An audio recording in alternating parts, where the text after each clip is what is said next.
at the time, and at the time, so many people are separated into several trains, and eventually, and it was really crowded, and people were very confused, very shocked. What happens? What are we going to do with us? Where those army people are going to take us? And then they enter the train, which is very packed. It is like as if they are an animals, and then they are packed. And then one day and the passenger look at the scenery and they look, oh my God, Auschwitz. Do you know Auschwitz? Yeah, Auschwitz is like the extermination camp where the people are, exterminated. And they start to realize, oh my God, something is really going very wrong. But thankfully, because I think because Viktor Frankl was a doctor, he was prioritized not to be exterminated first. Because he has some use, as far as I know. And while some of the Jews are sent into oh yeah, once they are in the camp, some people are separated and some people are separate into several groups. And then uh, one of the group was told, oh, you guys will have take a bath before you enter the camp. And then they go to the bathroom together and they were told, oh yeah, please take off your belongings. But what they don't realize was that it is the place where they will be exterminated. So basically, there was some kind of shower on top of the head, but it is actually filled by cyanide poison. So once the cyanide is open, then everybody just dies. So it's actually quite scary. But and then the Viktor Frankl said that one of the friends said that, oh, you are lucky, you are not like them. But Viktor Frankl was still confused. Huh? What happens? What happens with my friends? Oh, your friends, look at that. There is some air, some asap. Those are your friends. Oh my God, what? And it is explained, yeah, they die by using some chemical and stuff. So the life in that camp is very, very harsh. So so they become a forced labor. They, of course, they don't get any pay. They also give very little food because starvation is used as a means to kill those Jews and also as a means to control the people. So maybe, as far as I know, maybe for one whole day they only get a very small amount of bread and a very small amount of coffee. So they are very, very starving, and the living condition was really, really bad. There were some typhus epidemics because yeah, nobody really cares. The officer don't really care about the people. It is as if those prisoner was considered as less than animal. Even at the first time they enter the prison, they really not considered as an animal, as a human anymore, but they are just simply called by the number they have. So for example, like I have the number 123. So come 123. So you are not a human anymore. The reason why I'm curious about this book is that how can people find meanings of life in such a very difficult condition? Because in that place, most likely, most people will either die by gas, either die by starvation, either die by typhus or some other disease, or maybe they will go suicide. So I'm curious what kind of meaning that he has. So actually, aduh, aku baca aja ya. Mana nih? There are several cases. Sorry, Fajar, Pipit is here. Pipit can give you access to share screen. Maybe not necessary anymore. It's okay. So there are some points that I note from the book. First is that Sorry, it's open now. Yeah. First, when the prisoner has already lost their hope, the sense of hope, they simply give up and they simply choose not to bother anymore. One cases example, there is a prisoner that has a vision, there is a that has a dream that they will be free on the 31st of March. All right. And then I and he said, "Oh, I'm really looking forward for that because I really believe in that kind of dream prophecy." But then the 31st match come and it just happens.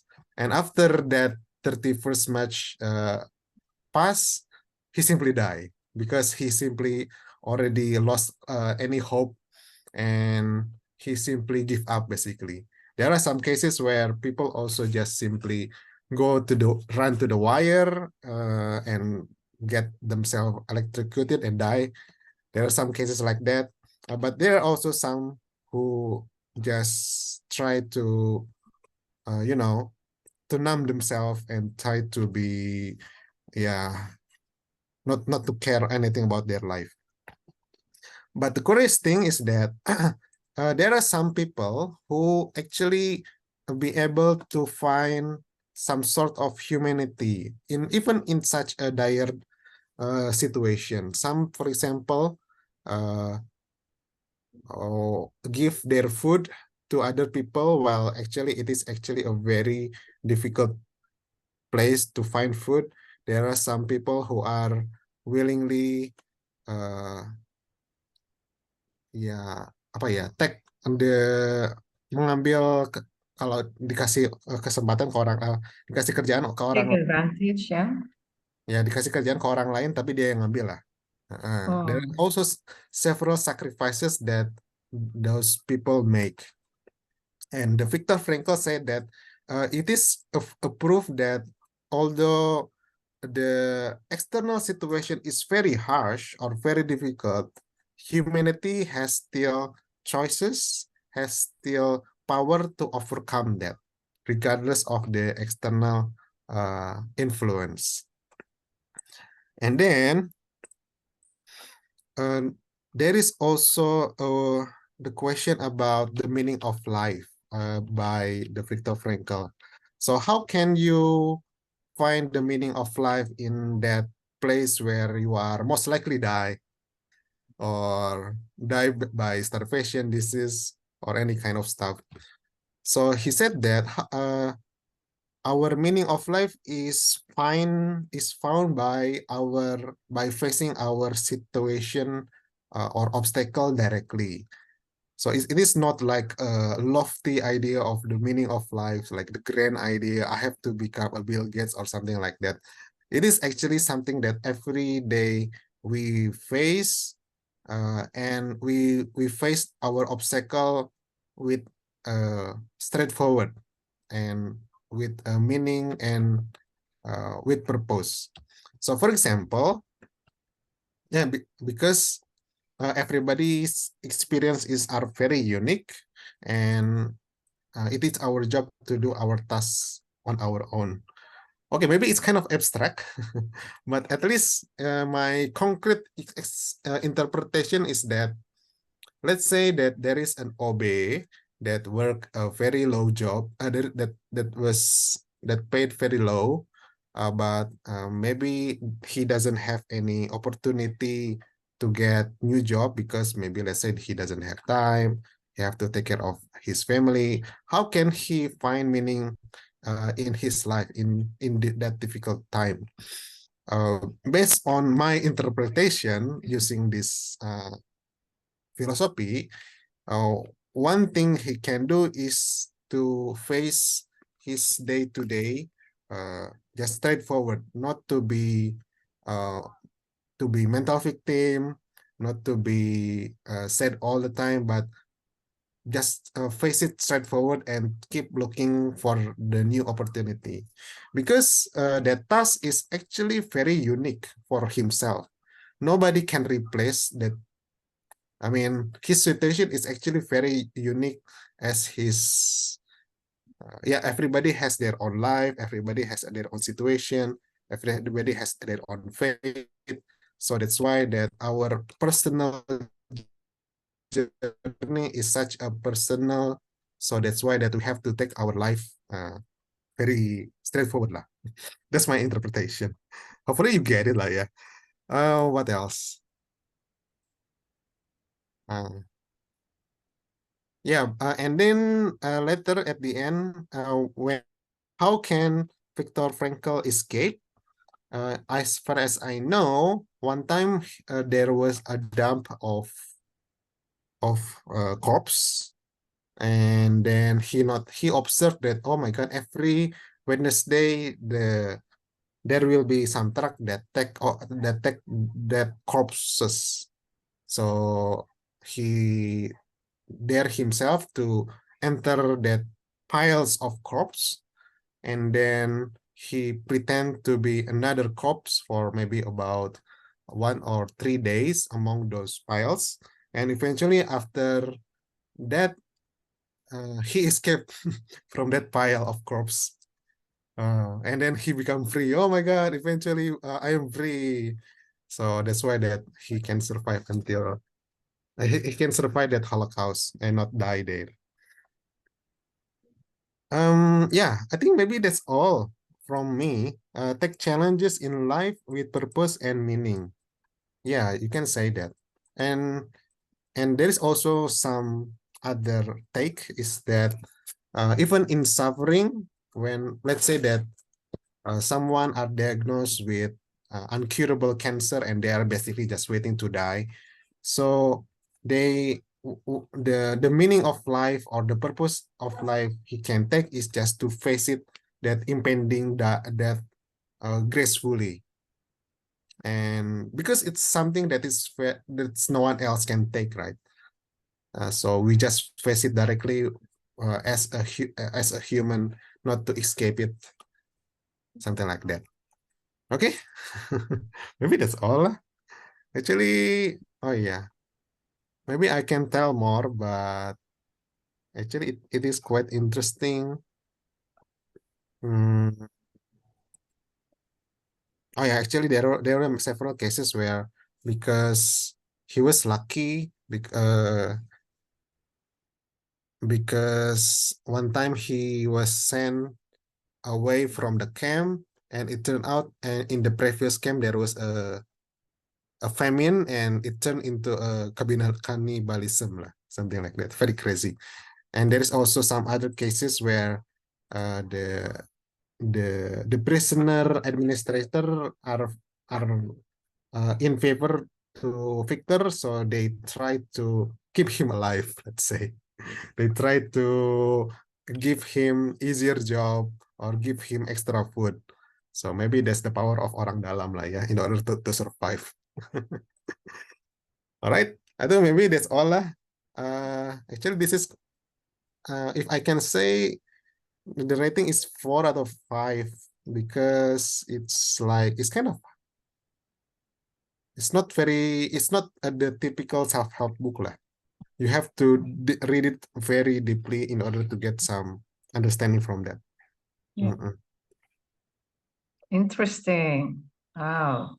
The one from Viktor Frankl that I know and I stick in my head, I haven't read the book of thoroughly, but the one thing that I get from that is that he said something about, you can take away everything from me, but no one can rob me from my thoughts, my dreams, my My willingness, or something my like that. spiritual Yeah. freedom, I think. Yes. Yeah. Yeah, that's good. Okay. Any questions for Fajar, or for, from you, for the book or the insights that Fajar get from Oh the yeah, book? I think if you don't want to read the whole book, I suggest you to just simply read the summary of that, and it already described pretty well what this all about. Summary and analysis of man's search for meaning, and I think probably I get more from this because when I was reading the biography, I was like feeling lost Yeah. about the book. Yeah. Okay, so that one, can you send the link or sit? Okay, sure, Yeah, sure. thank you. Thanks, Fajar. Any questions?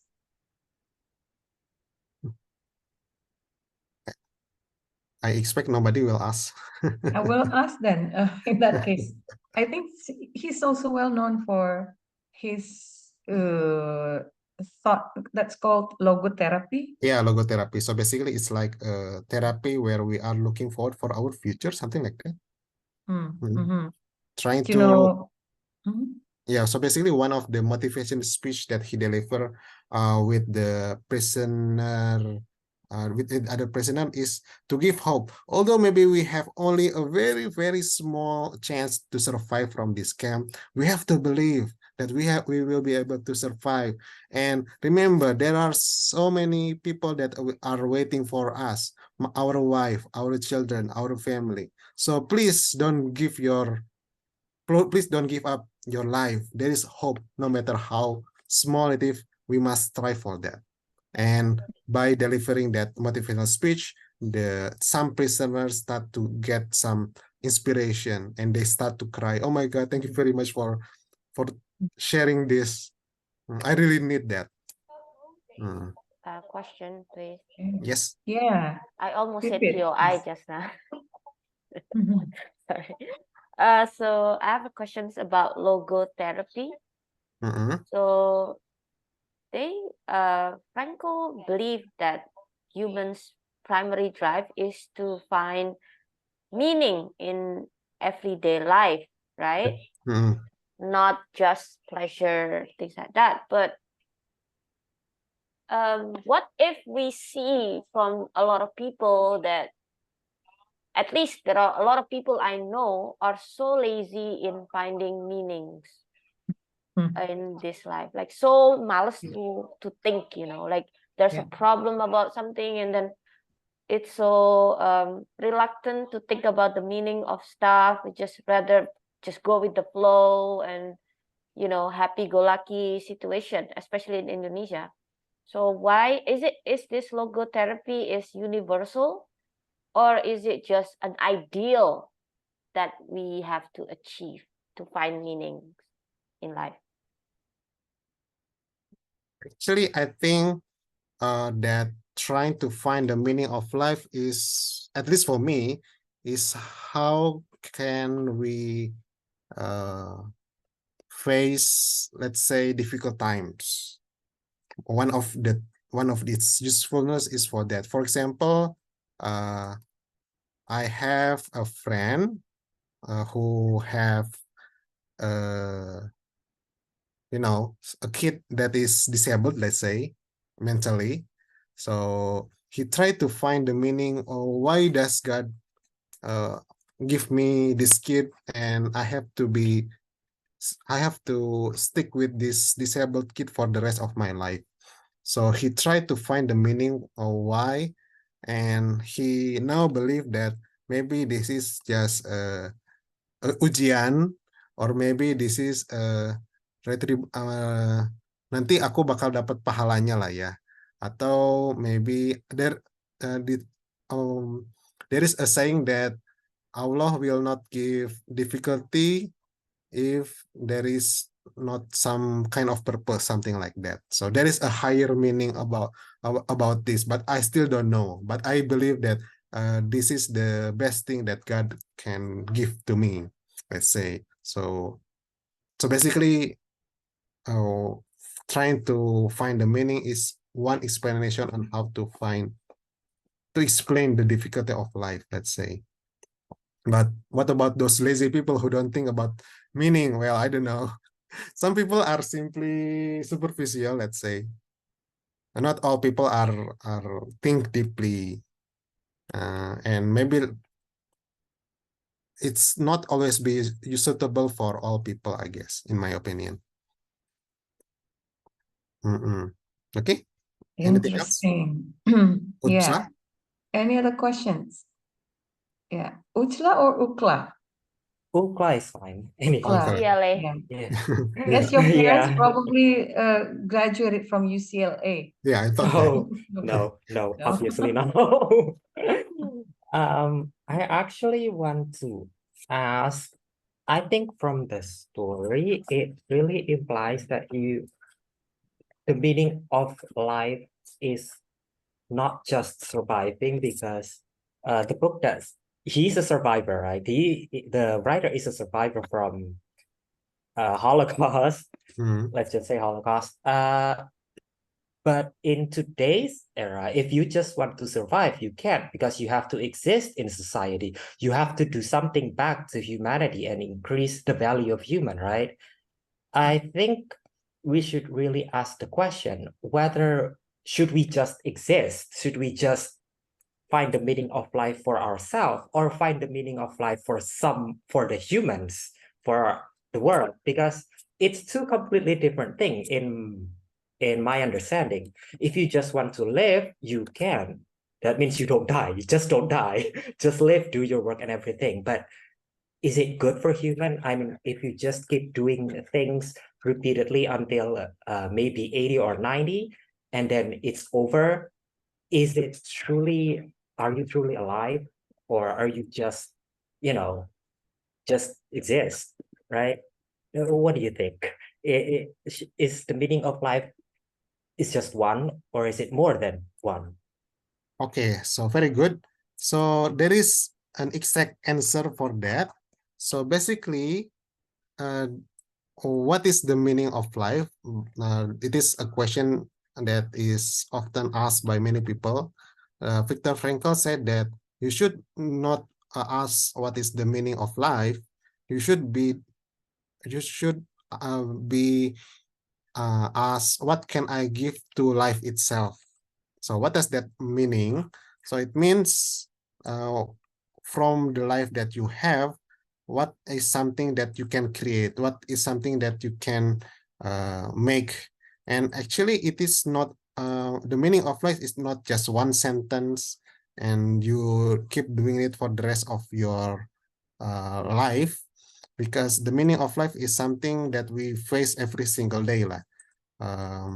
It's some, for example, me, maybe I will take my personal interpretation. Yeah, for example, me as a teacher, actually I might have a chance to teach my kid asal-asalan or half-assly. I also have a chance to give my full support for my student. Eventually I will get the same salary eventually, to be honest. But if I look at this philosophy again, then maybe I should make the best of the choice, make the best of the chance that I have, right? I mean, because no teacher will take place my position, at least for now, and those students will stick with me for about 6 months. So that's why that these choices that every single day we have, yeah, we have to make the best of it lah. For example, right? For maybe another example is that I have a dad and he's already old, and nobody is really taking care of the home. So I guess so it's my job lah to take care of the home. Let's say, so it's something that is very applicable and not just the grandiose meaning of life. It's something every day. Hopefully you get it. I get it. Let's just say if you want to make choices, make the one that you won't regret, and that's how you make some meanings in your life, right? Yeah, maybe it can be one interpretation for that lah. To make the best of our time lah. Let's say. Good. Maximize yourself so you don't just merely live as a Yeah. zombie. Kali ya. I can just simply just teach and then just go to sleep and then tomorrow and repeat. I can do that. And Indonesia, in teacher in Indonesia can do that. There is no repercussion for that. But if I keep doing that, then what's the meaning of that, right? I will just And simply. it's disrespectful towards your existence as a human being, I think, right? Yep. Yep. Because, yeah, what a waste our potentials. Yep. Okay. That's a very good thoughts in the morning. Oh yeah, by the way, Not I morning, have yeah. to stop, Saturday. yeah. I have to go now. Okay, all right. Thank you so much, Fajar, for insightful conversation about the meaning of life. Stay happy, stay healthy, and stay meaningful. I think Bye. it's a good phrase, yeah. Stay meaningful, because everyone Stay only says, alive. yeah, stay happy, stay alive, you know. But if it's stay meaningful, I think it's more than just alive. Right. Thank you so much, Fajar and Ukla and Pipit for all the questions and discussions. Let's go to the next one. The second one, I think I'll give it to Donald because Donald is one of the pertamax here attending this session. Please, Donald with the Wright Brothers by David McCullough. Okay, thank you, Mbak Inung. Thank you for the opportunity. So the book that I would like to present, the title is The Wright Brothers by David McCullough, 2 times Pulitzer winner, I think. And the reason, what the book is about, it's about the Wright brothers, the inventors of airplane, and why I decided to read this book, because I'm always interested in learning about history and biographies, to learn from the stories of people in the old times so that we can get lessons from it. And why this particular book? Actually, I have a few books that I would like to read, and usually I read the first part, and when that book is captivating, I kept reading it. And this book was captivating to me because the story is, so I already know about the Wright brothers. They are one of the most famous inventors, I think.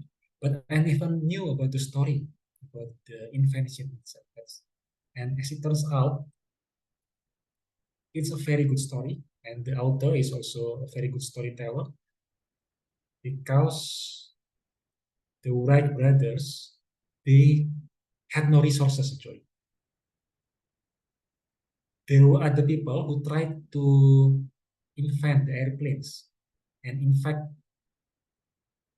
one of the main ones officially supported by the government, his name is Samuel Langley, the head of the Smithsonian Institute, which is the most famous scientific institution in the US at that time.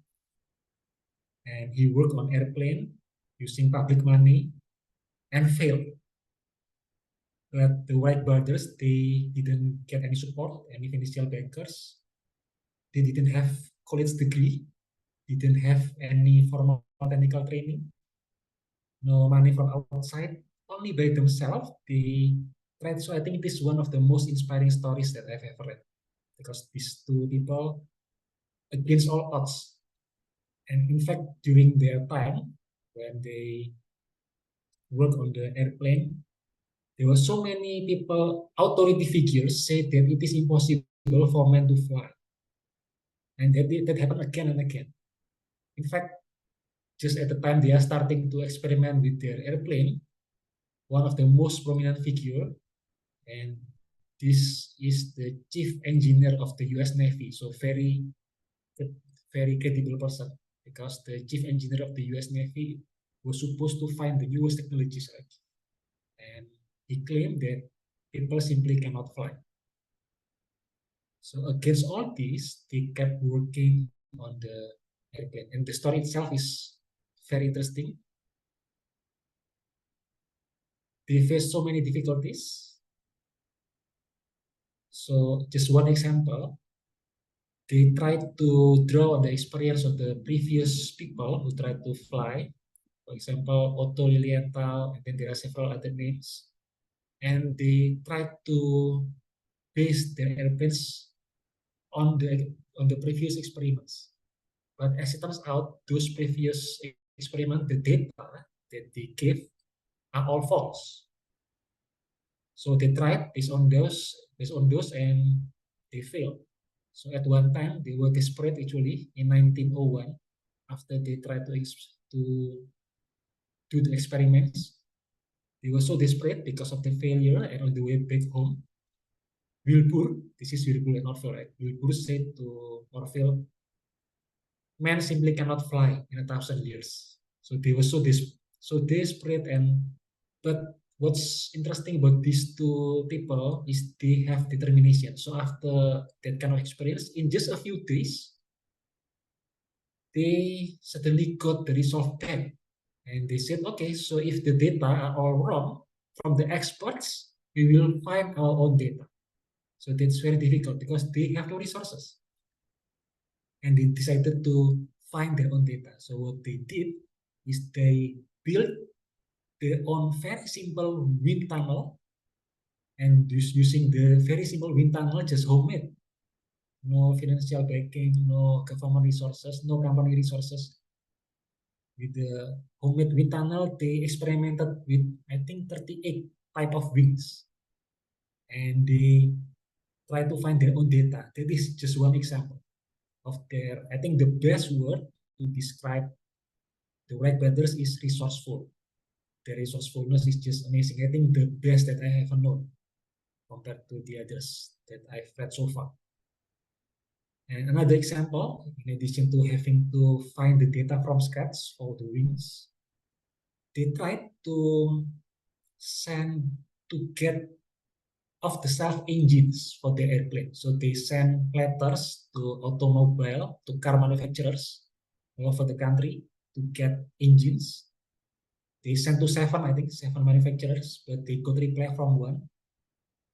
And that one manufacturer, the engine is too heavy for airplane because it is for automobile, right?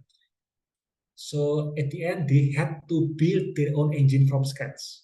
Again, they are not engineers, no background, but they had to build their own engine from scratch.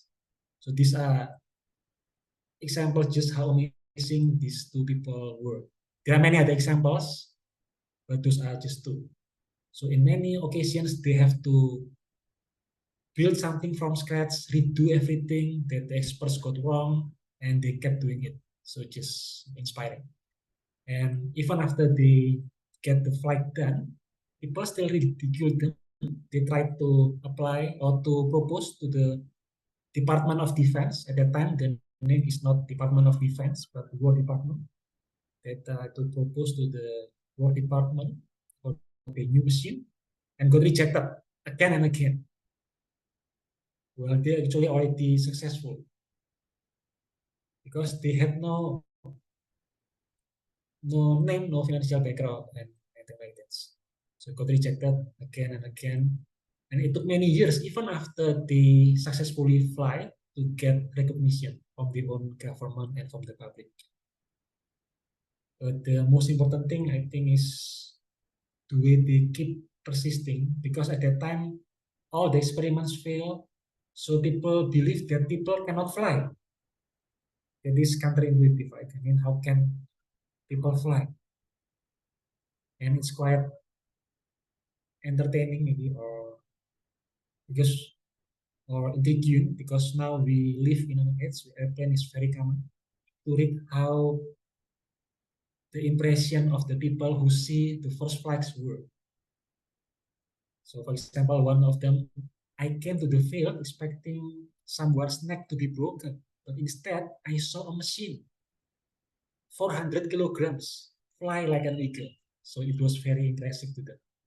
And he moved on the air as if on a solid road. So all this are the impression of the people.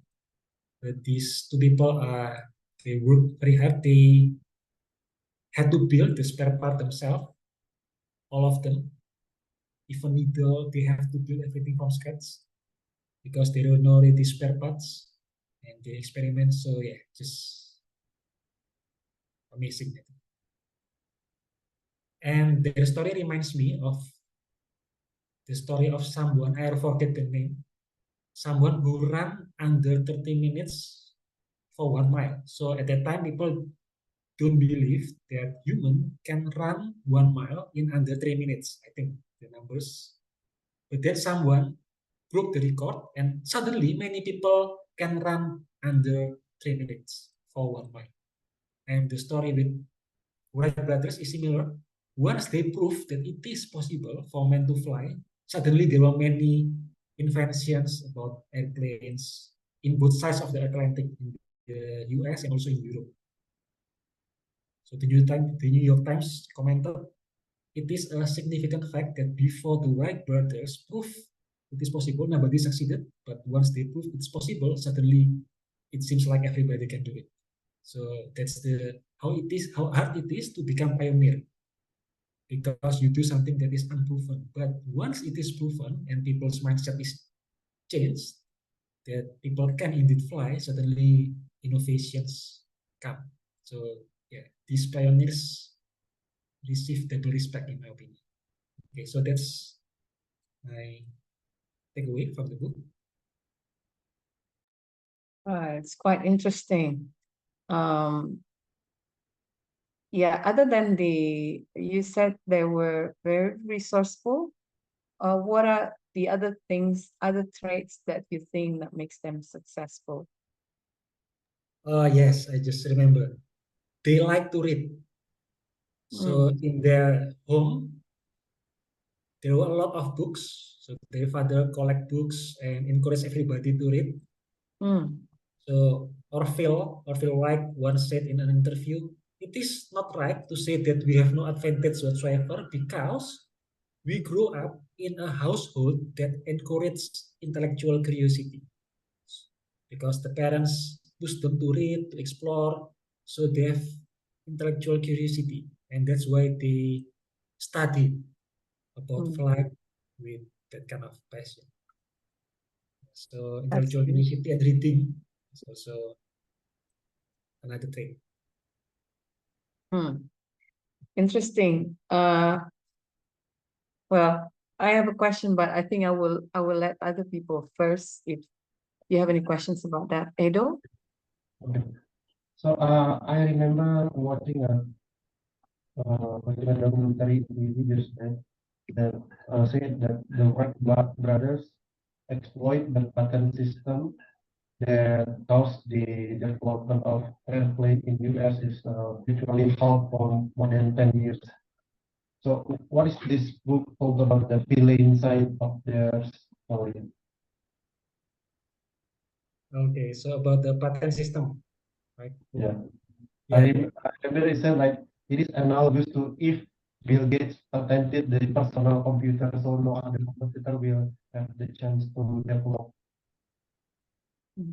Yeah. Thank you Edo for the question. Yes, the book also cover about the patents. So there is one competitor. The name is Glenn Curtis, and Glenn Curtis built a company in 1909. Their first flight was in 1903, but they got recognition in 1908 in Europe first. In 1909, Glenn Curtis built the company, and the Wright brothers shoot this company. So I think that's what it was from the documentary. And even the book stated that the Wright brothers file 9 lawsuits and got 3. They file 9 and got 3. So in total 12, but eventually they win everything. And my own opinion about this is it is the right to have the patent. The patent itself took 3 years, so they applied in 1903 after the first flight, but got it only in 1906, so 3 years later. In my opinion, it is right that they have the patent on their side and they show other people for this, because it's like a curtain is lifted up from people's mind. So all the experiments before the Wright brothers are very different.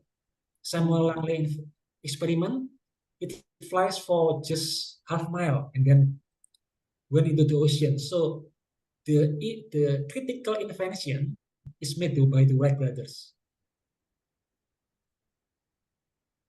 For other people to just take the critical invention and build on top of it without any royalty, I think is unfair. Yeah.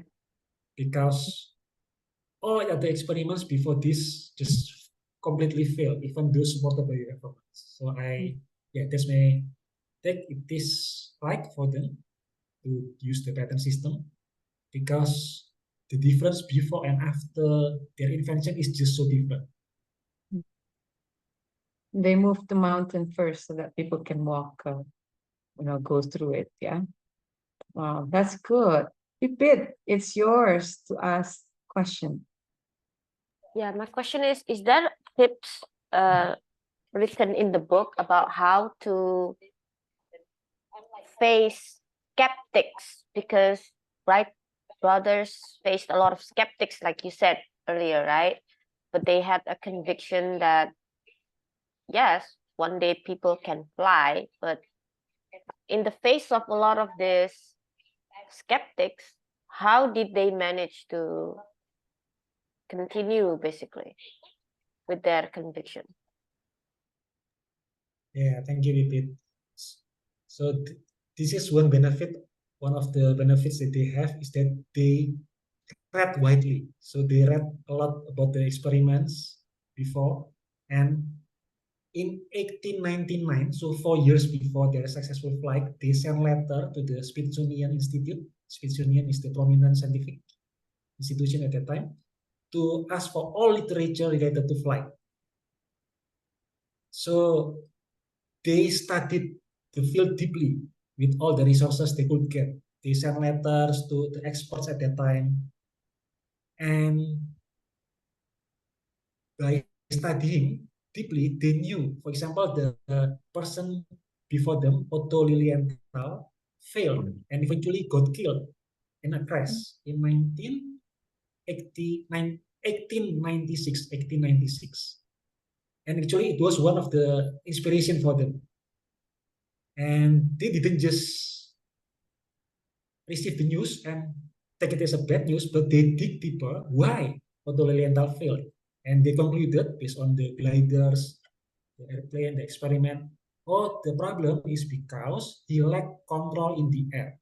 He didn't have a mean to balance the airplane once it is in the air. So I think why they got the conviction is because they studied the field deeply.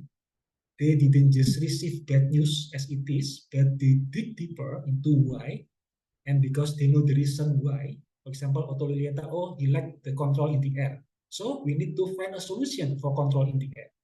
So they have this kind of systematic thinking. Instead of just accepting the bad news or the critics, they try to figure out why and find the solution. So not just receiving bad news as it is, but also analyze what went wrong, basically. Yes. Though it's very difficult, again, it's go back to the resourcefulness, because when everything was wrong, they had to find the data, do all the experiments again from scratch. So very, very hard actually.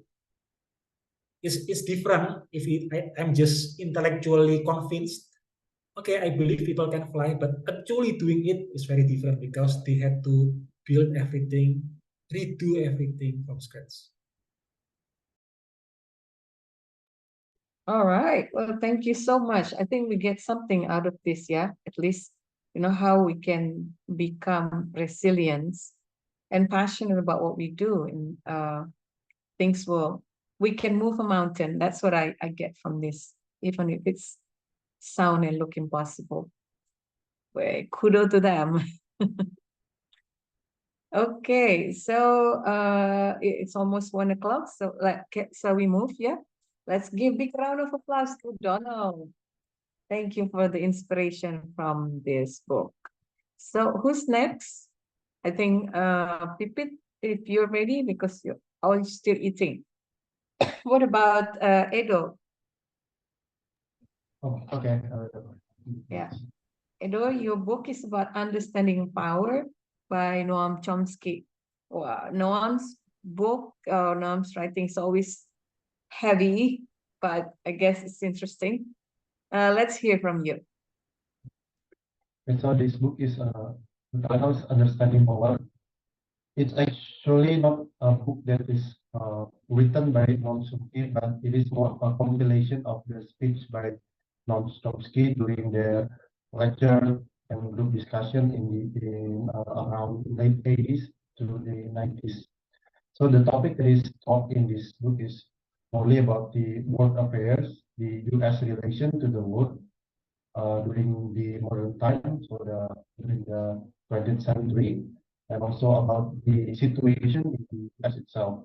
So it talks more about how the power in U.S. and majority of the world actually is concentrated to us narrow elite people that is consists of the elite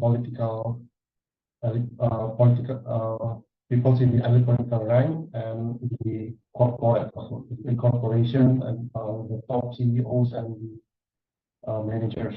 Okay. So this is making the condition of the world where it is more favorable to the power to suppress the mass people, while currently we are living in a democratic society, but due to this situation where the power is concentrated, it is in favor of those in power that all these mass people is being pacified. So, and Nom himself is argue about the importance of creating a political consciousness to counter this current situation. So if you would like to recall, they argue that it is not in our best interest to do it by getting into the system and changing it from the inside, but it's rather more beneficial to all the people if we first create a political consciousness to all the mass people to make them aware about their situation and make them participate more in the political. And also it is talk about the history about the current situation in the US political system. So in terms of economy, all the planners in the US planner, they know that to stimulate the economy, it is not important whether what kind of activities they do, so long that the government spends money whether in subsidized or a government project, will have the same effect on the economy. So whether you are building hospital, building school, or even developing a fighter jet, it will have the same incentive to the economy. And why the US rather than to decide they spend the money on the military to stimulate the economy rather than to do it in the social project is because uh, when you are spending money to the military, the mass majority of people will not think about it. They will just let this project be handled by those that knows about this. So they do not care about what the money spent, so long that they get employment, they get anything. So it is so those in power is in fact to let the people, the majority of people, to follow what decision they take. Meanwhile, if the government choose to stimulate the economy by making a social project like building schools, hospital, then the majority of people will start to participate because it is it has a more tangible effect to them, and they would like to have their opinion to be listened by the government. And this is what the government do not want. They just want to make all the majority people pacified and do business as usual. And in this case, those in the top in the business in the corporate side of power, they will think that they have the risk covered by the government, so they can make they can make a decision that have more risk without having feeling that they will fail because the government will back them up anyway if they fail. So this result in the current economic situation in the US especially and also in the most of the world. And this situation in the US also reflect on how US relate to the other countries.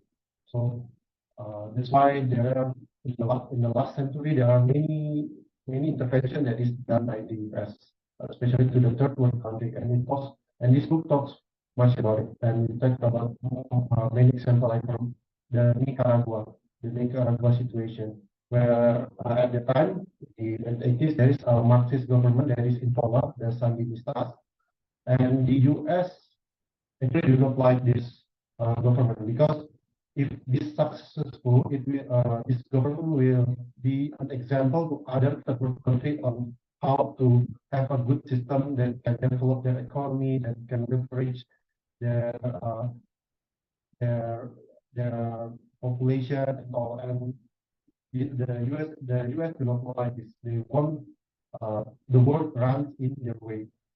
So they do some intervention like they're supporting the Contras, the group of rebellion to fight the government, and they also do it in the economic way by preventing any foreign investor to come into Nicaragua. And at the end, the Sandinista government become blocked because it seems that their system cannot provide the economic means to the people. The people cannot have job because the foreign investment uh, all get out of the country, and also it's ravaged by civil war because of the rebel that is supported by US. And then later this is there are many scandals related with this, like the Iran arms sale and many scandals that uncovered about the situation. And it also talk about the situation in the Middle East, how they like the Palestinian and Israel situation to be like this. They do not want peace there because they do because the Israel situation is like Luxembourg before in the early 20th century, where it is a small nation that is with many enemies around them. So they live in a constant fear, and US want that Israel to be like Luxembourg because like Luxembourg used to be, because now Luxembourg is having peace with the neighbor, and Luxembourg no longer closely dependent on US. They always want Israel to be like how Luxembourg used to be. They want it to be their station in the Middle East to spread uh, their interest in that region. And also in the general consensus, non-Soviet argue that the politics is not something that is beyond any people capability. So if someone tries to convince them that just let politics to be handled by the smart people, then it's a scam. Because he argued that anything in the world affair, in history, in economy, there is nothing beyond them that is beyond the intellectual capacity of any average 15 years old. So actually everybody can participate in the world affairs, in the political, especially of those around them, because they have the capacity. They do not need any title in their name, such as like when if you are talking about particle physics, if you are talking about the medicinal and everything, you need competencies on them. But on politics, you do not need competency on them. You can learn them. It is just that the society condition people to be pacified because they want those in power, those in power that is in a narrow part of the society to always have those power, to maintain that power. And they argue that it's not important whether there is a leader whether there is a political candidate that will bring these issues, because he said that once we come to a point where there is a candidate who is aware about these issues like injustice and all these social issues, then we already halfway from reaching goal, our objective.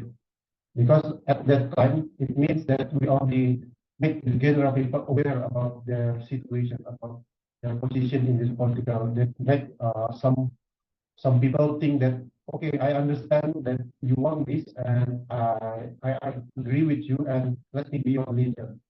Well, actually, it is not important whether they are elected or not. It's just a matrix on how we already making a change in the general population. So to address some issue, it is important first to make a public decision about it, rather than to try to change it from the inside. That there is thing that I can summarize from this book. Okay, thanks, Edo. Just to wrap up your insights, what do you think we can learn from this book or from the definition of power by Noam Chomsky? First thing that we need to learn is that we need to create political consensus among all the people, because now we have the democratic system, which is good until we have another alternative. And so far, Chomsky also argued that democratic system is the best system that we have currently compared to other like the authoritarian and all. The democratic system is the best system. Then what's like that we need to do is to create general political consensus among all the population, so they are aware about their political situation related to their social and economic needs, and also to make the people aware that politics is not something that is heavy. World affair is always not something easy, it's something that we can learn. And that's why I also argue that this book is something that needs to be read by especially Chomsky. Noam Chomsky's work is something that needs to be read by all the people. If you ever come to mind that what should I read, I would advise that you read Chomsky's work. It's not a heavy work like people may think, oh, it's talk about world affair, it's talk about politics, so it's a heavy topic. Well, actually, it is not a heavy topic. It's not as heavy as like physics and like all. It's just that the current society condition us to think that this is a heavy topic, that we should let only those smart people that talk about it, that learn about it. While in actual, it has a more tangible effect on our daily life than we ever think about. So true. Yeah. Thanks, Edo, for the lesson about politics today. Anyone with question for Edo, please? I would like to ask a question to Edo, please. Okay, all right, Mita, please go ahead. So, Edo, who is Noam Chomsky? Because I'm not clear about his background, his work, and why did he want to write this book? Yeah. So Noam Chomsky is actually a professor in linguistics in MIT. So based from this background also, it taught us that he's not a politician. So he has no law title, he has no economic title, he's a linguist, basically. But then most of his work is talk about these world's affairs, this politics. But it also, this is his background to support how he's argue about this topic. So he's a linguistic professor, but he doesn't have any background of education or work in politics or legal. So why did he decide to understand power? Why did he decide to understand how the international relations work? What was the reason? What's the purpose? He's political activist as well, Mita. Yeah. And he's an activist in politics, and he called himself actually a left-leaning activist. Oh, he's an activist. Okay. Amita, his classes are so cool. Yes, Pipit, what did you say? If he offers classes at Harvard or Yale, the classes are always full. And the government of America has been trying to not catch him, but put him under arrest because he's very critical to the US government. But the US government is afraid of his students. Basically. So there will be a lot of protests if the government of the United States chases him. Yeah, he's a legend. Okay, so he also teaches at Yale and Harvard. and he's very critical to the U.S. government policy. Okay, thank you. Thanks for the questions, Mita. That's really good too. Anyone? One more question, maybe? Yeah, I have a question for you. Okay, don't know. Yeah. So I saw the book is in 2002, but I believe it must be still relevant for now. And what is the most surprising insight that you get from the book that you least expected?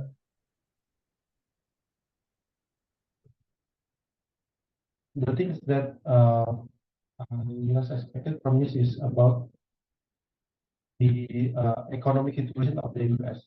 So I always think that it is that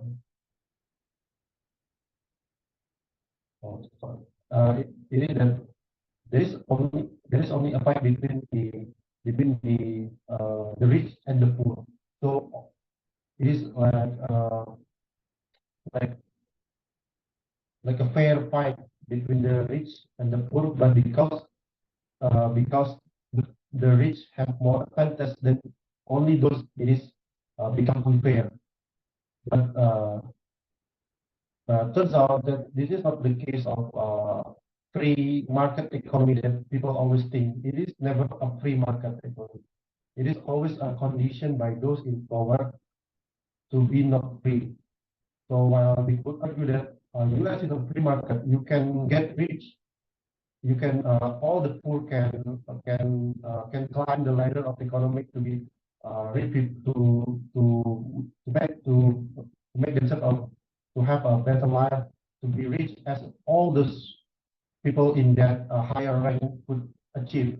But this is a systematic condition in the US that condition there is a fight against the poor economy rather than free market competition. There is a fight.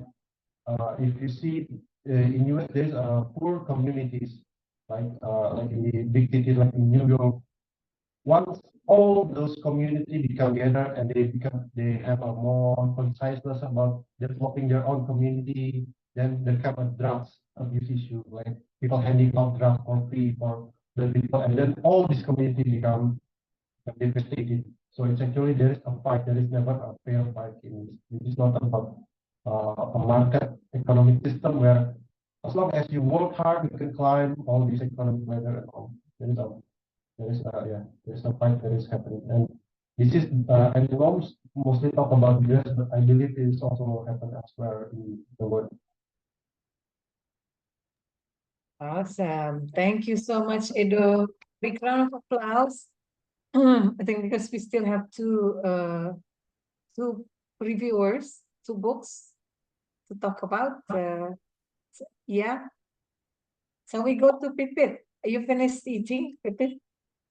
Yes, Yeah. I should never finish eating. So that's wrong. Have you finished eating? Thank you. Oh, is the noise in the background is reduced already?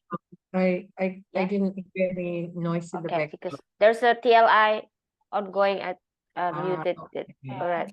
Thank So you. your So book is Dead Aid. Dead Aid, yes. So Okay. Dead Aid is I printed them out because for the debate purpose, printed them out. So last spring we had a debate about whether humanitarian aid actually help poor countries or not. And then as usual, if there is a debate tournament per season, I will read one book about that particular topic. And the book I read was Dead Aid. This is the book.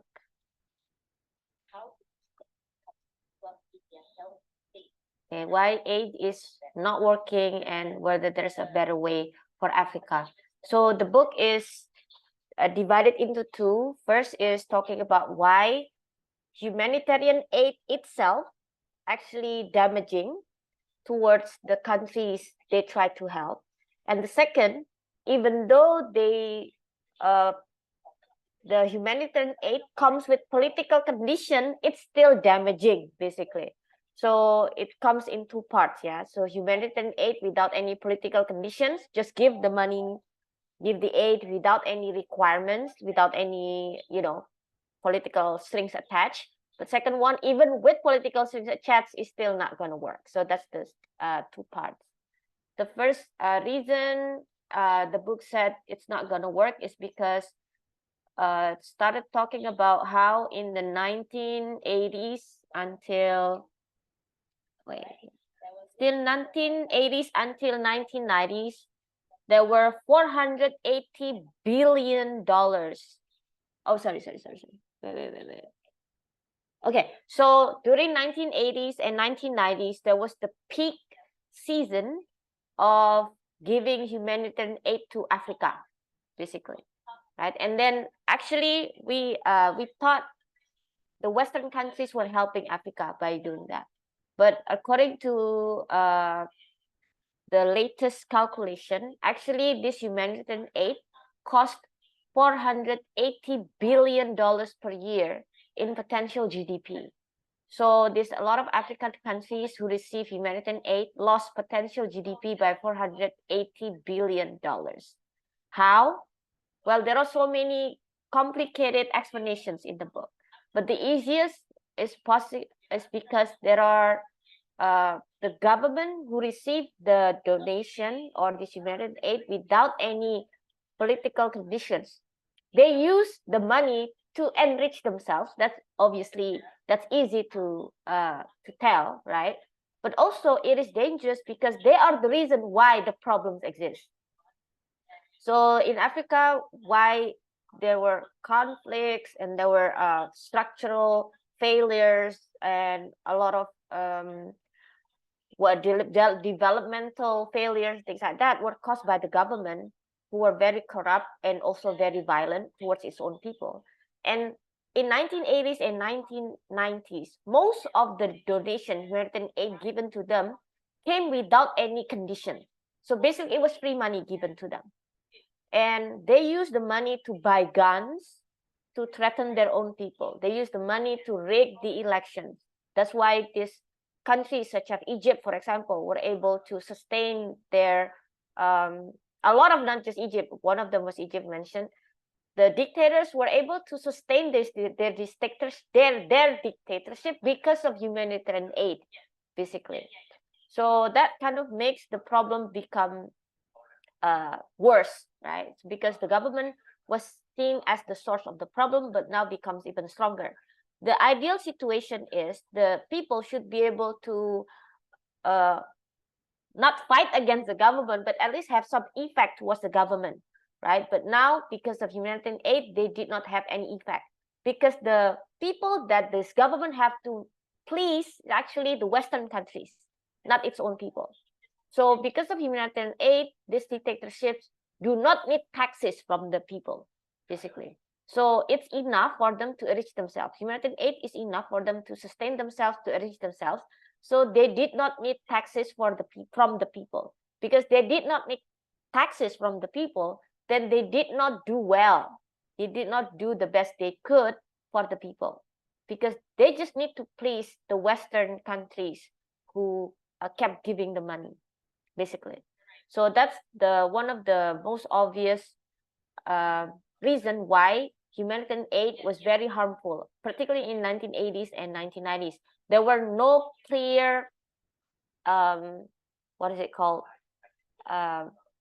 accountability channel as well, to make sure that the money was actually used in a proper way or for a good purpose, right? So that one. And then actually a lot of even not money, even the stuff like rice or grains that were donated to supposedly the poor areas of these countries actually are sent to the military barracks instead of to the people. So if you can imagine, that's like not in the intended target, but these grains were sent to the military barracks and the rest were sold in the market. So basically, not even a minuscule amount of this humanitarian aid reached the intended recipients. So that's the one. And then after, in 1990s, the Western countries started realizing that, okay, from now on, we should give this humanitarian aid with political conditions. Now, We should not give them for free, right? Unfortunately, these political conditions also were rife with hidden agenda. For example, the one is called tide aid. Tide aid means, okay, a certain country give money. For example, say, just to be practical, US give $1 million to Mali, for example, right? But Mali must use this $1 million to purchase goods from America, right? So Mali doesn't have any freedom what to do with the money. They have to purchase either food or whatever, computers or whatever, or health equipment from United States. So basically, United States want the money to stay in the United States, right? Because you need to buy from us, but this is the money, this is the allocation. Okay. So actually, yes, buah si malakama. Yes. So basically, this type 8 never leave the country who send the money, basically. So has to be spent on goods, and these goods actually are very 20 or 30% more expensive than the actual price, because of it talks about the apa namanya, tender of the winner of this tender, things like that. It's very, complicated. So it's not only it's 20-30% more expensive than the market price, but also only 4% of the local companies in that particular countries actually receive the benefit from it. So according to the latest research by the book. So what should be done is, if they give $1 million, for example, then they should allow the local government, the local companies of that particular country to do the work, basically. Doesn't have to be the government, doesn't have to be the companies from US, something like that, right? But that's what tide aid means. That's why it's called tide. Has to be spent on the origin of the country of the origin of the donation. So that's tide aid. There's also another hidden agenda. For example, they try to force capitalism to country. For example, Mali. So the US government gave Mali a lot of donation in humanitarian aid, with a condition that they have to privatize their sugar industry. So there's a sugar industry in Mali that was run by the government. When the US government gave humanitarian aid to Mali, but they have to privatize the sugar industry in Mali. And unfortunately, that made only the rich farmers of sugar industry in Mali who survived, basically. So right after the privatization of sugar industry in Mali, a lot of middle and lower farmers of sugar industry died, basically. So that's the unintended purpose of trying to enforce capitalism on a certain system that is not ready. So it was very prematurely implemented in Mali, for example. There are so many other examples written in the book of how humanitarian aid, even when it comes with political conditions, also resulted in suffering. Yeah. So basically, also it prevents. By the way, this book was written before China became the main investor in Africa. So I think this is a little bit outdated, right? But the book mentioned about how humanitarian aid prevents direct investment to Africa, because somehow investors do not believe that Africa can survive by themselves. So the the over-dependence towards humanitarian aid actually make Africa lose a lot of potentials of receiving investments in their country. Yeah, and they really need investment that actually generate profit and sustain itself. Now, this is before China decided to invest a lot in Africa, basically. So that's probably the part that I think this book lacked, is not that what is it called? Yeah, not that it's not relevant. It needs to be updated in after considering the current China's movement in Africa. So that's what I can share about dead aid. Quite interesting. I didn't know that before, yeah. Now I know. Thank you so much, Pipit. Any questions from the others? Was Malakama? Yeah. Okay, Ukla. I have a question. Is there a form of humanitarian aid to Africa that is not in the shape of materialistic things like food and produce, maybe education or health? Does it fail also? Yes. So basically, a lot of the humanitarian aid actually comes in form of military aid. Unfortunately. Oh, Yes, only military well, there's a aid. really good one, which is the humanitarian aid against Ebola and HIV. And without people realizing it, actually the biggest HIV humanitarian aid was actually done during Bush Jr. administration. So you know Bush Jr. is very notorious, infamous for the Iraqi war and a lot of many different bad decisions he made. But actually, by data, the biggest donation given to Africa, at least to combat HIV, was actually during Bush Jr. administration. And that was commended in this book. That's one of the few examples of when humanitarian aid actually helped. So that's if you talk about other type of humanitarian aid, that is the one that actually works. So the book also acknowledged there are some humanitarian aid that actually works. It's not all, right? But the majority of the humanitarian aids actually kill the country's economy. And another thing, unfortunately, is the military humanitarian aid. The biggest recipient of military humanitarian aid is actually Egypt in Africa. Yeah, so that was one of the bribe given by the United States government, so they do not invade Israel, basically. So leave Israel alone, and we'll give you military aid, something like that. So that's another. Yeah. Okay, thank you. Yeah, I have a question. Ukla. Yeah, I just want to read this one from Nofi. I think humanitarian aids everywhere were like that. I quit because of that too. I saw it with my own eyes. That's Nofi said. Yes, Donald, your question? Yeah, thank you. It seems to me that the failure is because of institutional failure, which is similar to what we read in Why Nations Fail. Do you see a way out for people in Africa based on this? Sorry for the background noise. Actually, I'm thinking about East Asia.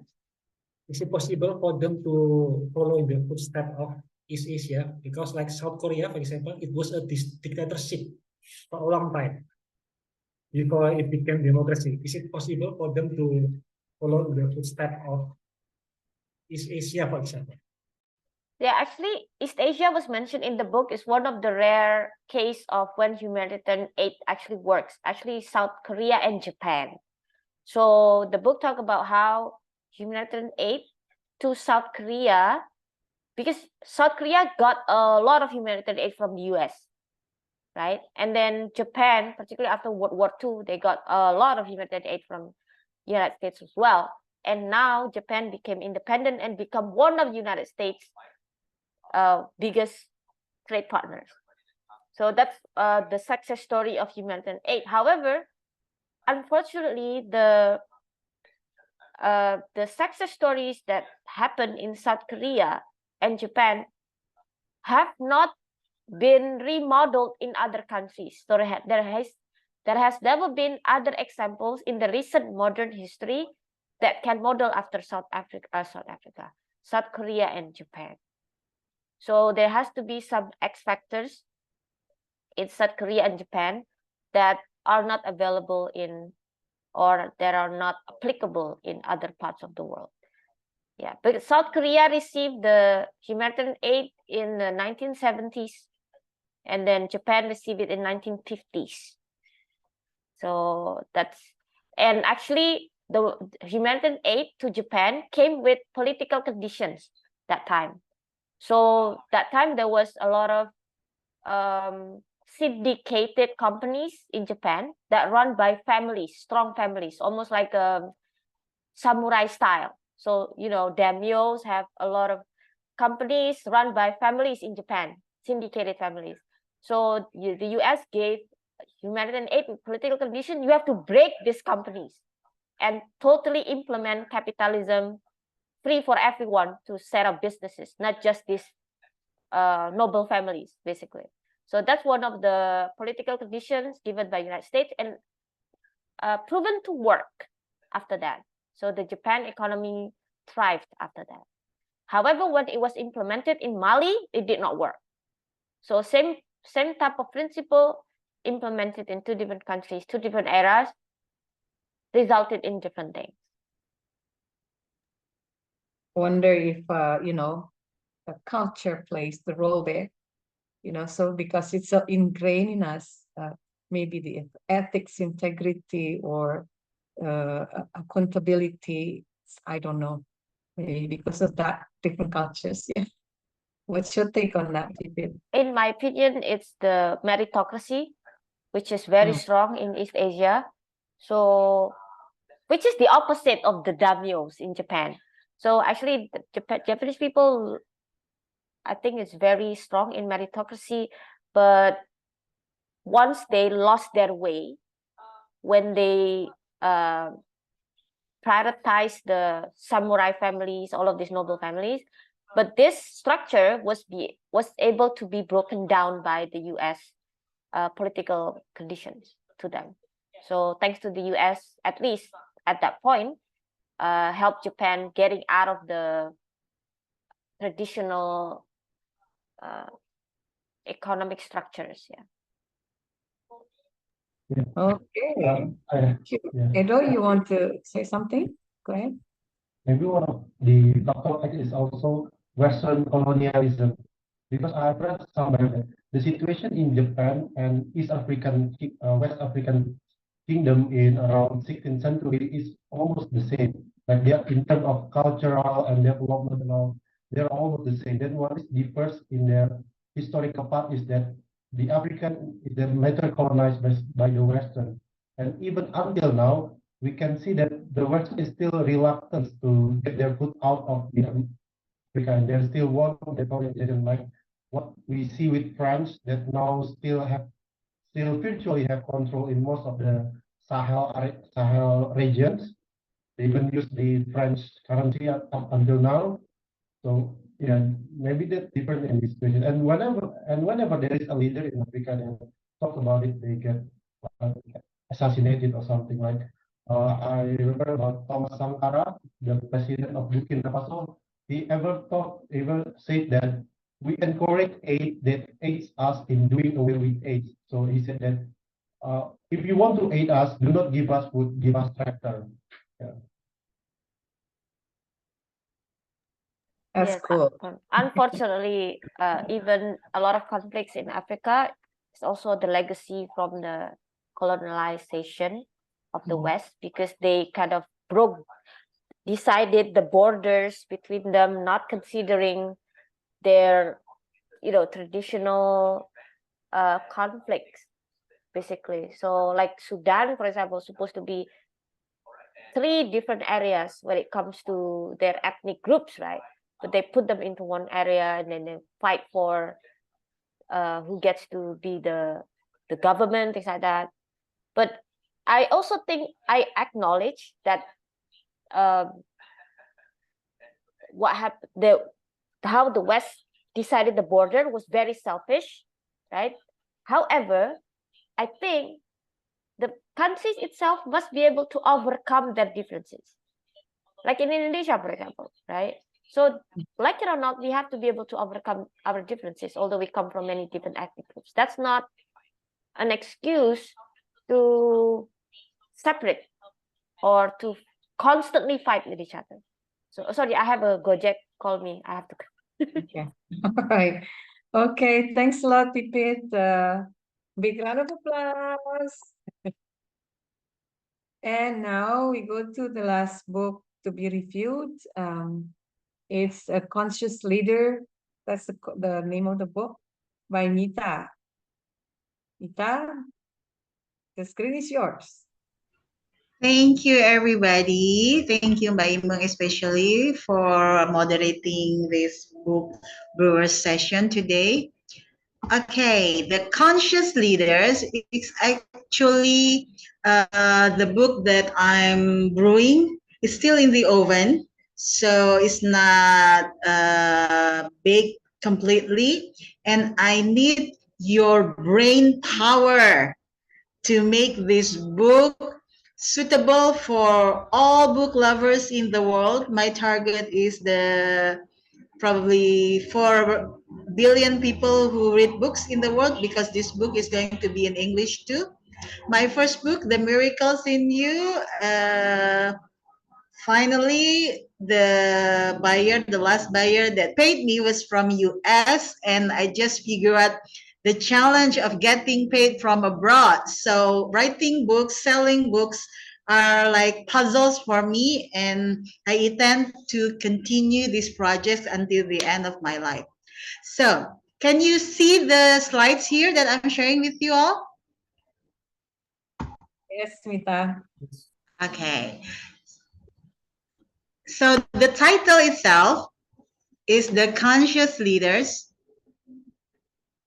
Leading with Compassion and Through Services for Others. And what do you think about the title? And you can share it with me later on. The next part of the book that I'm going to talk is the question that I usually ask people when I give a training or I give a coaching about leadership. So, who is your idolized leader? I want Edo first to answer this question, because you're so interested in knowing about politics, power, and leadership is usually connected to power. So, Edo, who's your idolized leader? Who means the person, right? Or the Yes. character, Yeah, the person's name first. the person name. Okay. There is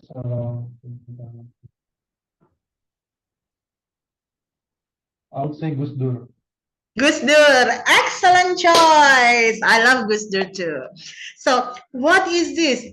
His characters that are so attractive to you that you idolize him. First, he is more wise than bold. So people always think that the needed character to be in a leader is to be bold, to be tegas. But actually, what I think is to be bold is mean that you swipe out all the voice that actually you need to listen, and he is more wise than bold. Okay, thank you so much. So actually the wisdom, yeah, so it's not the being aggressive or the discipline, but it's more that he was a wise leader. That's why you like him. And which actions or which words, thoughts, and feelings do you want to follow from him, Edo, that you want to do it in your life so you could become like him? First is to listen more, to get more understanding, and to be open to any new idea, and to be not so tightly held with any conservative belief. Okay, so you would like to be open-minded, like Gus Dur. So any kinds of opinions, any kinds of differences that exist in this country are welcome to create more peaceful life. Thank you. So this question is also included in my book, so people could contemplate the kinds of leaders, the characteristics of the leaders that they think are idolized or are good. And Also, the next one, let me click on my slide. I just had a chat with my sister. She's working for BUMN. And her story about a project reminded me of wisdom that Mbak Imung Hikmah once shared to me. Number one is money is not the goal, but the tool. So I think in this conscious leadership, I want to talk about that most leaders that we idolize usually are like the richest people in the world, such as Elon Musk. If you go to the bookstore, you can find a lot of books talking about Elon Musk. Or you will find books about Jeff Bezos. You will find books about all the IT guys actually, because 8 out of the 10 richest people in the world are the IT and the technology guys, whereas only one is rich because of the branding, like Louis Vuitton, Sephora.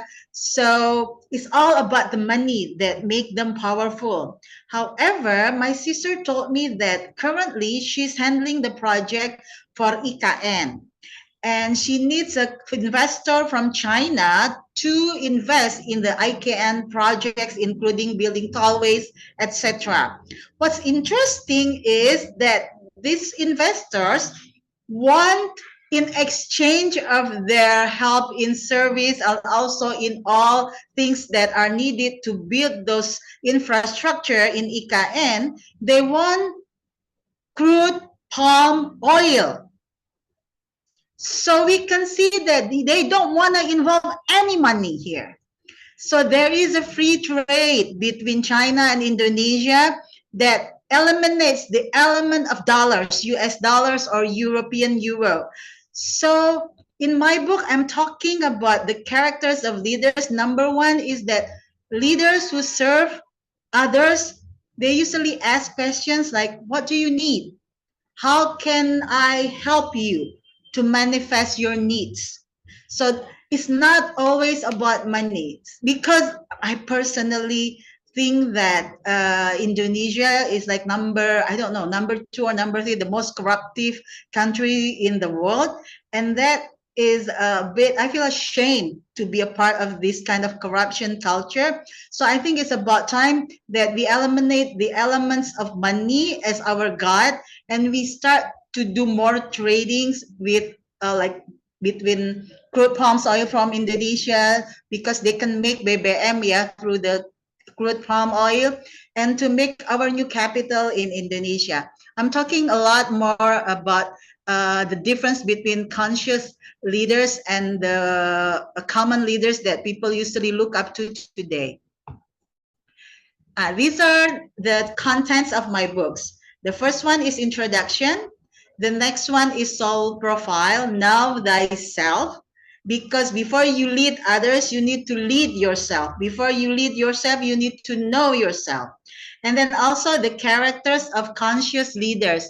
Here, I'm using the characters of conscious leaders based on the spiritual experts. The first one I'm using is Deepak Chopra. He says that leaders have soulful characters like look and listen, emotional bonding, awareness or consciousness. What else here? Let me see. Doing or action, empowerment, responsibility, and synchronicity. I love his idea about synchronicity in his book, The Soul of Leadership. And I talk a lot about this. Synchronicity means is if you have a will or an aspiration, the universe is actually baking you up, and you will find a lot of coincidences in life or signs that lead you to manifest your goals or your aspirations. And the other leader that I use for my book is the principle-centered leaders definition by Stephen Covey, because I think he's a very spiritual leader. For example, he says spiritual leaders or conscious leaders are continuously learning, they're service-oriented, they radiate positive energy, They believe in other people, including their employees and their vendors, customers, and they lead a balanced life. So, like Elon Musk, I'm sorry to say that he must be the richest man on earth, but I learned that his life is always partying and abusing drugs. And he has like 6 children from 6 different mothers. And he kicked all the mothers because he wants to create his own kind of parenting style. I just don't like this kind of leader. Personally, this is my own opinion. So, and he said also, uh, spiritual leaders or conscious leaders see life as an adventure, so they don't give up on life easily because it's always a game for them. They're synergistic, work and collaborate with others, and it's a self-renewal exercise, whatever they do in life. So these are just two examples from the contents of my book, Part 3, Characters of Conscious Leaders. And the next content is emotional and spiritual intelligence. So I'm talking about the definitions, the examples, etc. And the next one is about awareness. What does that mean to be aware or conscious or mindful? And the next one is self-made leaders. In this chapter, I'm going to give you a lot of examples of the self-made leaders. And my favorite is Michelle Obama, for example, because I'm going to write about her book, The Light That We Carry. Because in this book, Michelle shares during the pandemic, especially the lockdown, she found herself being afraid and scared because of the uncertainty. And what she did to overcome the fear was she started to knit. You know, what is knitting in Bahasa Indonesia? Merajut. And he made a cloth for a baby, and she gave it to Gail as a gift for her grandson. So what the lesson she wanted to share about leadership is that if you feel fearful, if you feel uncertain, you need to take control of your life by doing the little things that you can do. For her, it was knitting. So you cannot start with doing big things. You can't. You can only do small things, but with great love, just like Mother Teresa said. So I'm talking a lot about more self-made leaders, such as Michelle Obama. And I also talk about the women that I know in my life. In this book, I use more women examples rather than male leaders because the key of conscious leaders is about leading with compassion. And I found out that more women lead with compassion than the types of leaders like Elon Musk, Jeff Bezos, Bill Gates, etc. I'm not stereotyping that women are more empathetic or women compassionate, but I found these characters in the woman I know in person. For example, I use the character of Min Uno because she was my mentee when I got divorced. So I met her several times and she coached me, she mentored me, and also I interviewed her. So I'm going to put my interview with her, how women lead differently from men. I also have a client, her name is Margot Lederer. She is a single mom with grandchildren. So she says that global consciousness is very important as a part of her leadership journey.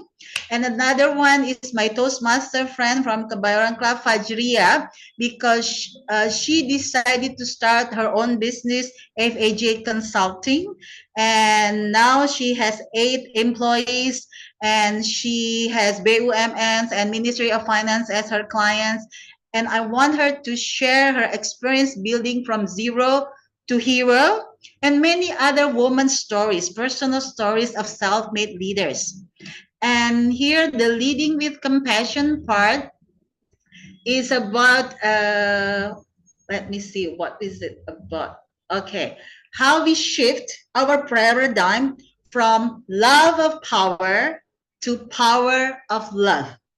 So this is the most fundamental thesis that I want to introduce and argue in my book. Uh, and what are the benefits? And the benefits actually for the companies who are empathetic in their leadership, they found that their employees are low in turnover, they have fewer accidents, they have lower sick days, and also they create work culture that value individuals as team members instead of as assets or liabilities. So uh, and what do they do, these leaders? They express appreciation, they listen compassionately, they always focus on solutions instead of blaming others. And when somebody makes mistakes, they easily forgive. And they concern about employee well-being, and they always focus on synergistic collaboration. So this is what I'm talking about when I go with leading with compassion. And what about learning to be human? In this part, I'm going to share about my experience being a parent when I had to let go of my son because of the pandemic. I had COVID, so he had to move from my home to his dad's home because I'm a single mom and his dad is separated from me. And all these things taught me that as a parent, yes, we want to give the best thing in life. However, my spiritual leader in his book, Here, Now, and One, taught me that our children are not ours. Our children are God's gift for us. So you cannot control the future of our children, of your children. You can teach them, you can give them food, you can raise them, but at the end, it is their decision how they live their life. So we learn to be human. We learn to let go. We learn to surrender, and we learn to be more compassionate human being here. And at the end of the book is about reflection. So I'm going to put a lot of reflective questions here for the readers so they can contemplate on things, because I believe contemplation is the key to a good life. Whether we've been living a good life, we need to evaluate, to contemplate, and to reflect on things that we have done in life. And the last but not the least is I need your help in this area.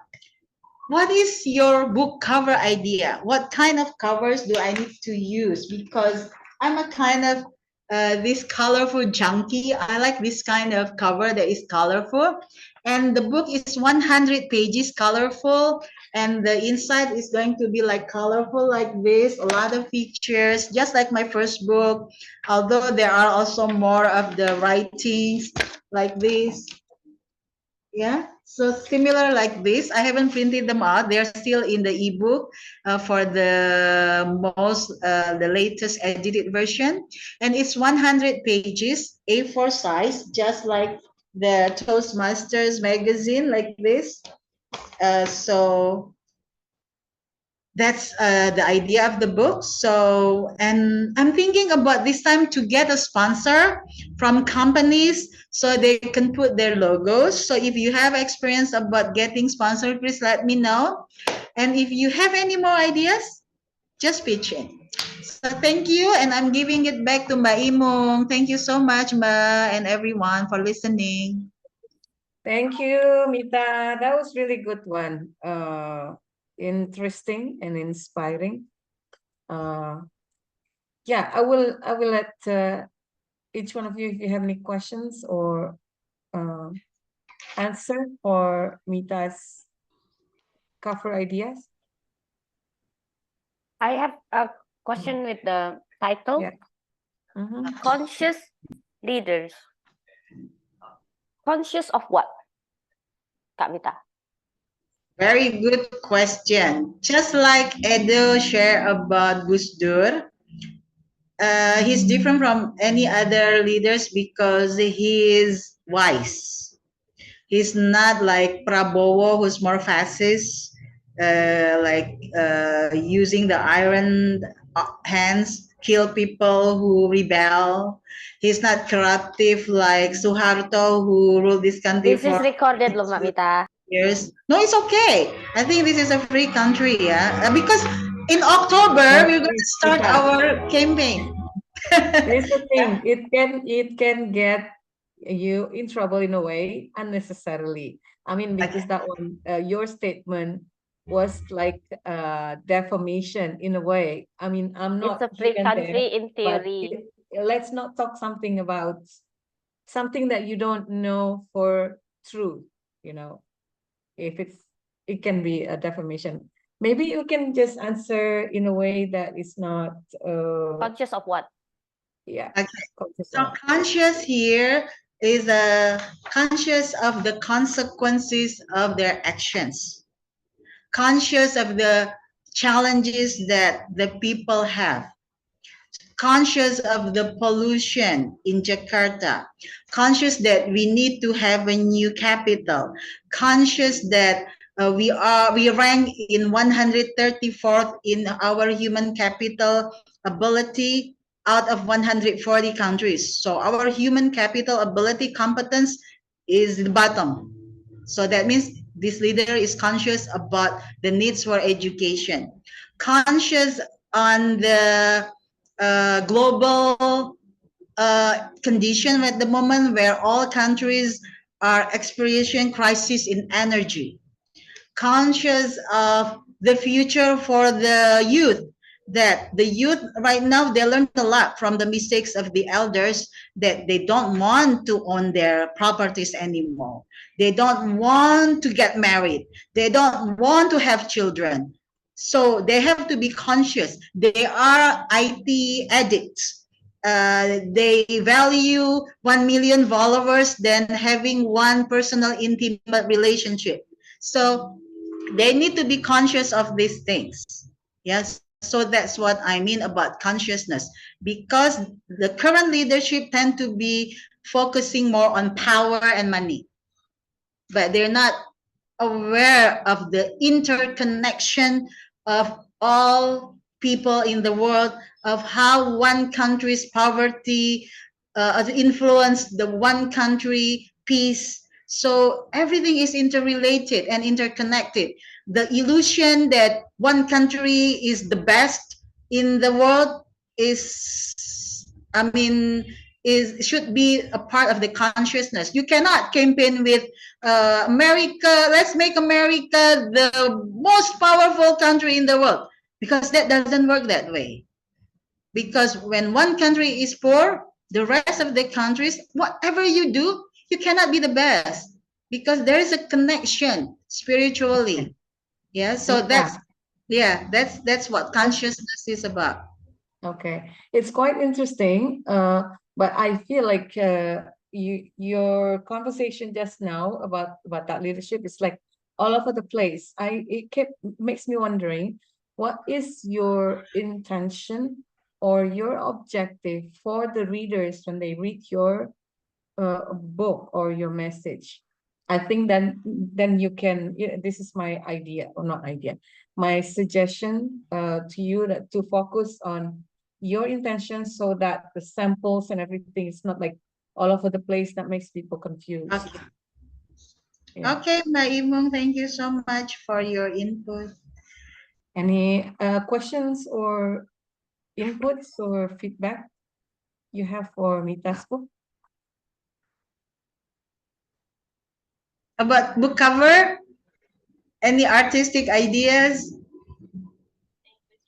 Um, maybe ask an artist to actually illustrate, because I Okay. mean, I see now a lot of book covers use almost like Canva like cover, which is, very formulaic in my opinion. So if probably an artist can actually make an original piece to illustrate your cover, Kak Mita.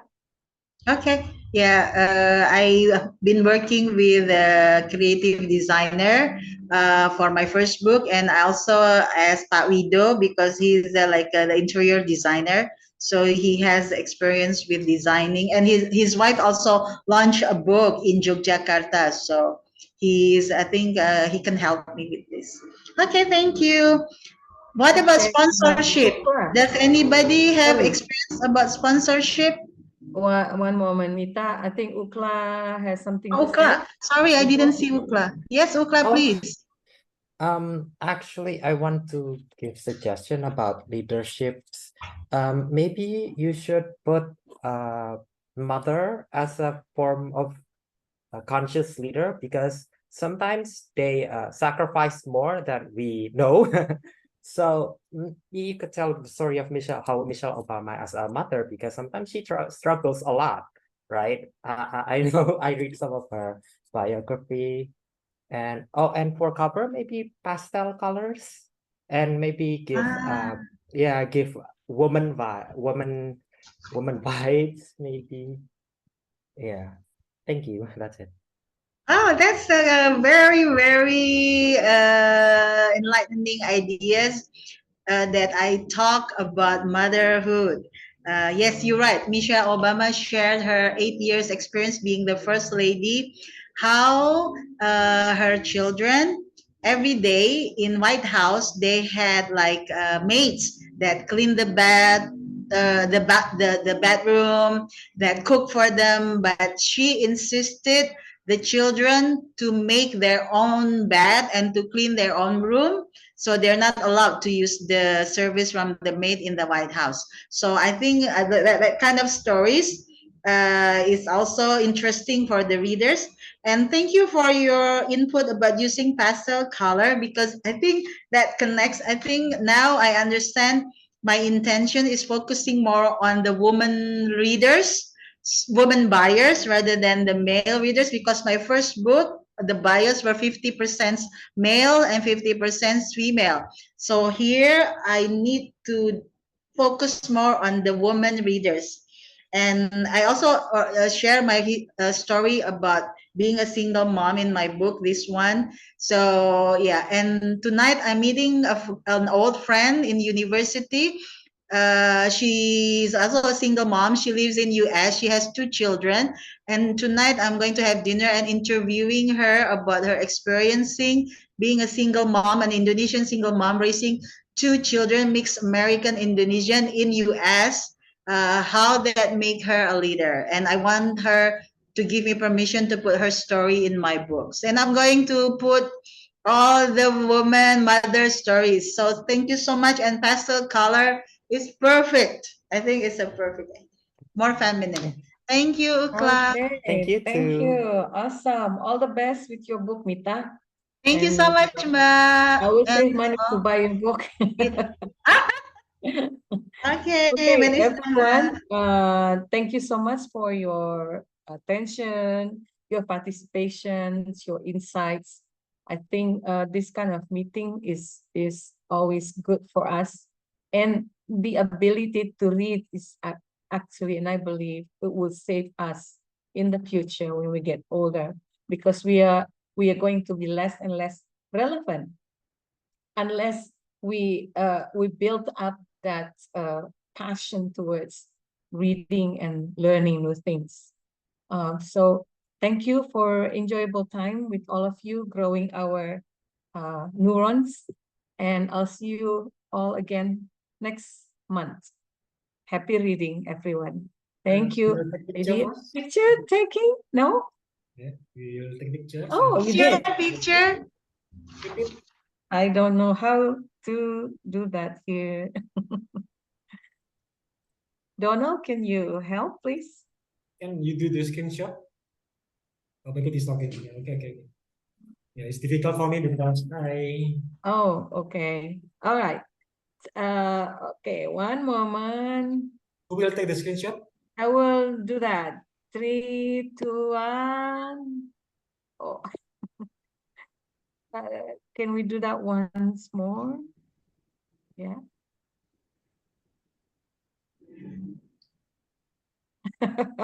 Okay. Yeah. Okay, thank you. Let's see. Thank you, everybody. Have a nice weekend. Thank you, Mbak Imu. you. Thank you, Pipit. Thank Thank you, you. Pak It's Donald. nice. Bye. Bye. Goodbye.